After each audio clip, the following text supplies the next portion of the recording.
So this is Inspired Again KE. Welcome again to Matters Disability 2. Adriel told you we're gonna continue the second part, and the day has come that we're gonna talk about how technology has been the greatest enabler for persons with disability to thrive in their lives. Today we wanna know from assistive devices and communication innovations to advancements in mobility aids and virtual reality applications, how technology has empowered individuals with disabilities to lead more independent, inclusive, and fulfilling lives. And here we have our good friend, Mr. Nixon. How are you, Mr. Nixon? Fine, thank you. Glad to be on the Inspired KE again, the second part of this episode, where we promised the viewers that we will be talking about matters disability, and especially in relation to technology, how this technology has been the greatest enabler for persons with disabilities to thrive in their lives.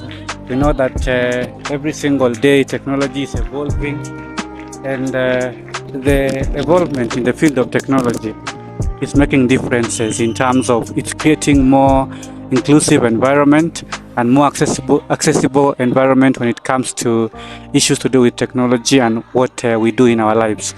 So today I'm here to showcase what technology has done for persons with disabilities, persons with visual impairment, as well as those with other disability categories, and what it does to ensure that their lives is better. That's why today I'm on Inspired Again KE on this issue of technology, and we'll be together up to the end of this episode. I promise it's going to be very amazing. What the viewers need to do is just to subscribe, share, comment, do corrections where necessary, and we'll be together until the end of this episode. Appreciate so much. And so, Korir, provide a background on how technology has evolved over time. Okay, thank you. So, when it comes to the issue of evolvement, technology has done a lot of changes when it comes to how persons with disabilities thrive and how they get accessibility, or rather they use accessibility tools. So for example, if I may use an example of Braille. Braille is a primary tool both for writing and reading for persons with visual impairment. And Braille has changed over time. When it comes to what changes it has done, you're going to be amazed by the changes Braille has done. For example, if I can introduce one of the assistive devices, which is here. So initially, before Braille was introduced way back, and it has gone through a lot of changes.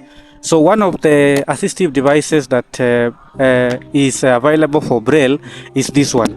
It is called a writing frame or a slate.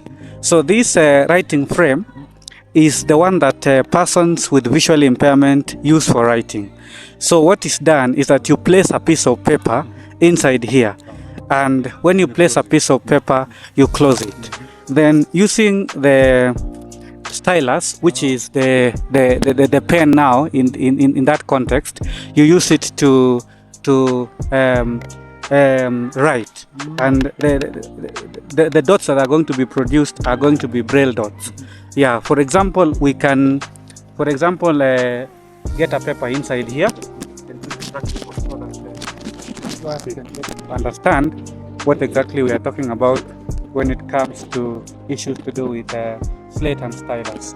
So this is a special paper that is being used by persons with visual impairment to write. It's called a Braille paper.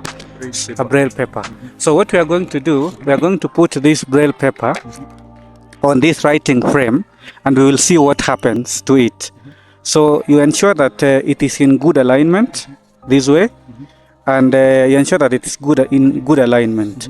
Then after doing it, you close it this way, and then you press here so that it can stick the paper inside. So So the viewers can now watch. The paper is inside this writing frame. So this writing frame is initially the machine that was used sometimes in the back, sometimes anciently, because right now we have the Braille machines, which we are not able to carry in the Inspired KE today. So what we do after, the big machines. So after pressing the paper, you now you now continue with the writing. So when you put the writing pen here, you can write. So like what I'm doing now, I'm trying to produce Braille dots by writing my name. So we'll show the viewers what comes as a dot after writing. So the viewers are going to know what has come out from this thing. So already the viewers can see there are some dots here.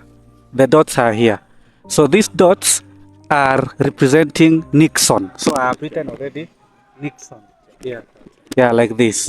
Here, they can see me reading. So what I do is I put this paper inside this writing frame, and then I use this stylus to produce the dots. So that is one evolvement. Now, as we continue with the evolution, there is evolution in terms of mobile phones. What mobile phones have done today, initially we used to have mobile phones that are buttoned, in terms of those ones that you press, the ones that people call them kaduda. So the ones that you just press. So these buttoned phones come with an assistive device or a screen reader called King Voice. So that King Voice, when you press any button at that, when the King Voice is on, it's able to pronounce that button that you are pressing. So when you press 0, it says 0. Yeah, not the smartphones, that the ones that the Kaduda ones that we are talking about. Because we are talking about evolvement, we're starting with those Kadudas that were introduced before. So so evolvement has moved further to smartphones, because smartphones now have a screen reader called TalkBack, which verbalizes or reads loudly what the mobile phone says. Even before that, Korir, I had a question concerning this Braille that you just showed us. Yes. Is it like affordable? Yeah, in terms of affordability, it's not very much affordable. It's expensive. Though when it comes to this writing frame, because it's not used normally nowadays by people, the price has gone down. So you find it at around 700 or 1200, together with the writing frame, which is the stylus, which is 500 shillings. So that goes to 1700. So when you have 1700 shillings, you can purchase a writing frame plus the stylus. So because of the usability, in terms of the demand has gone down, because not many people are using it, the price has gone down. So let's continue with the evolvement to the mobile phones.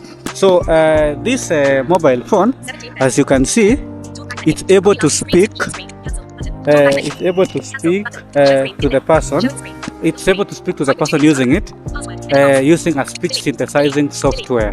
So what I'm doing now, I'm putting my password so that I can be able to open it, and the viewers can get to know what is actually happening. Yeah. So we'll do this. We'll put the password. You say that sound is called what? TalkBack. TalkBack. Yeah, it is TalkBack.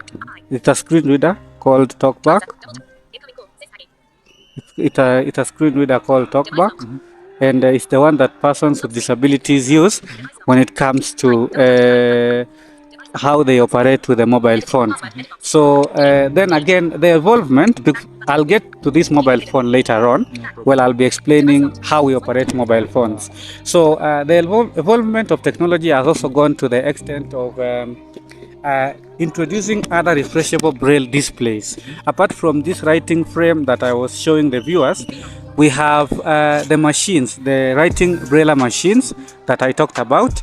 Then after that, we have a refreshable Braille display called Note Taker, Another one is also called Orbit Reader. Another one is called Braille Focus 14. All those machines, we were not able to carry them to Inspired Again KE because of the availability of such tools. Okay, we can go to evolvement in terms of mobility. So in technology also, we talk about mobility. So for mobility, we have different mobility tools. I'm speaking mostly about persons with visual impairment, but I'll also do another about persons who are physically disabled, those who use wheelchairs, and so on and so forth. So this mobility tool is called a white cane for the viewers. I know the viewers are looking at it and they are wondering, how is it?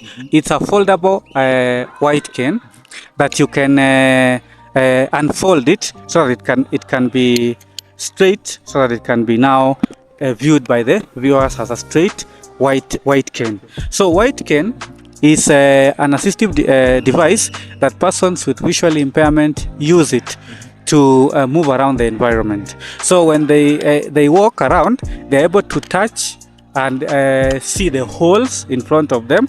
Also, this identity tool here, which is red in color, shows the vehicles that the person passing is a person who is visually impaired, and therefore they need to reduce the speed, or they need to pause, or to allow them to cross.